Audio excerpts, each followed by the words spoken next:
Kad je Isus u 8 molio, s njim su bili i učenici. Upitao ih je: šta svijet govori za mene? Oni su rekli: neki kažu da si Ivan Krstitelj, neki da si Ilija, a neki da je ustao neki stari prorok. A vi, pitao ih je, što govorite za mene? Petar je odgovorio: ti si Božji pomazanik. On im je strogo zapovedio da o tome nikome ne govore.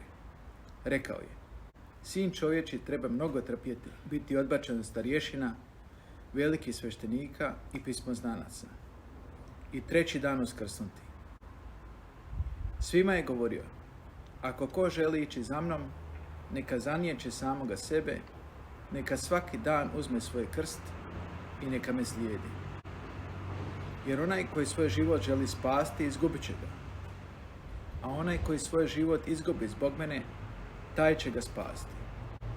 Jer kakva je korist čovjeku ako zadobije sav svijet, a samoga sebe izgubi ili upropasti?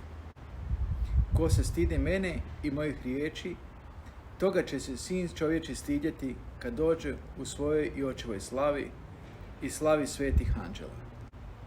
Uistinu kažu vam, neki od prisutnih neće umrijeti dok ne vide Božje kraljevstvo.